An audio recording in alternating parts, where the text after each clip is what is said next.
Here's just a quick video to talk about some of the drawing supplies that you've been given. Let's talk about drawing pencils. So there are a lot of different brands out there. I'm certainly not trying to speak for Prismacolors, but these are ones that I like to use. If you're wondering why are drawing pencils coming in a tin pack, they also sometimes put their colored pencils, graphite pencils, but why are they in a tin instead of just in a regular box? High quality pencils will come in a tin to help protect them. As soon as you start dropping your pencils or throwing them around, it breaks the lead on the inside. So as you keep sharpening the pencils and trying to use them, the lead starts to break out. So be aware that these are a nice thing to have if, offered to keep your pencils nice. Now for you guys, I gave you your drawing pencils in a Ziploc bag to keep costs down, but it is important to try and be gentle with your drawing pencil so that the lead is not breaking. It makes it not as much fun to use because it keeps breaking on you. So be real careful with them. Don't throw them around. You may have noticed there are a couple different brands that I gave out. They're both really great brands to use. So if you're wondering why your pencil looks a little different, that's why. But you may be wondering, why did Mrs. Schultz give me so many different, or so many pencils? And that's because they're slightly different. If you look at your drawing pencils that I gave you, you should notice that there's these little numbers on the end. So here I have a 2B, a 4B, 6B, 8B, which you should all have. If you don't have an 8B, you should have a 9B. This is describing the lead. So the higher the number, the darker the lead. So this being a 2, this is a lighter graphite pencil versus another one where I have an 8B. So we're talking about a darker lead that you don't have to apply as much pressure or build as many layers. It's naturally darker. The B stands for the softness of the lead, meaning it's really good for blending. So that's what those codes mean, and you want to pay attention to that when choosing your pencil. I also have an H pencil, and that means that's a harder lead, just like what's in your number 2 pencil.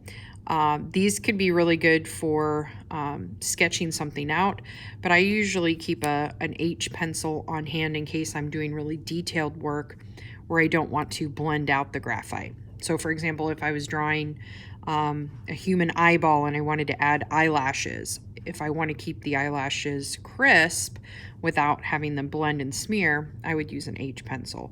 And those come in different lead values as well. In your pack, you also have a blending stump. Mine is quite used. Notice that yours is probably, there's different sizes of them, but as you use it, it's actually a good thing when it becomes what I always call like seasoned.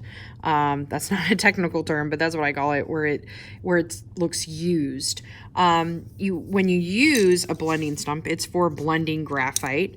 So if I applied some graphite here, let's say it fades out a little bit, and I wanted to blend it, you want to use your blending stump, or another name for it is tourlatin. If it's rolled up paper, you want to use it at an angle, because if you use it like this with the point down, it's going to mess up the blending stump, and you won't be able to use it long term. So sideways, and like I said, they do come in different sizes depending on the detailed work, but you work with it at an angle. And if it's been used over time, a lot of times you don't even have to put any graphite on the paper, and you can just add that value in. So definitely useful to have. If you start losing that point on the end and you need to sharpen it, I do have sandpaper that you can take and you run it. What I'm doing is I'm running it, one side to the next, but I'm also turning it as I go, and this can clean it and sharpen the point a little bit. Couple other things that you would have in your pack is a kneaded eraser. Some of these are in different colors based on the brand. Traditionally, they're usually gray, but some, you'll notice different colors. It's a special eraser that as you kind of warm it up in your hand, you can fold it and twist it into a shape that you need. What's really great about these is you can gradually pick up the graphite by blotting it or going from side to side, but it doesn't leave any eraser marks like a regular eraser. So, but it's not as abrasive. So that could be a good thing or a bad thing depending on what you're trying to erase. If it's just something a little bit, you know, you can blot it or use it lightly. If you're wanting to remove a lot of the graphite, you can use a vinyl eraser or a pink eraser, but these will leave eraser marks, but they are more abrasive.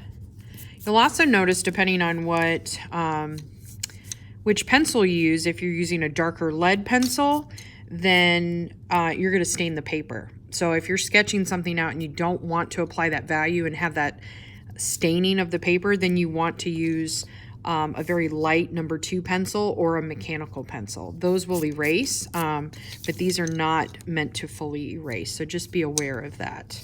And I always keep a sharpener on hand, and then you are going to be needing a ruler for this project and the future ones that are coming up, so make sure you're adding one to your supply pack.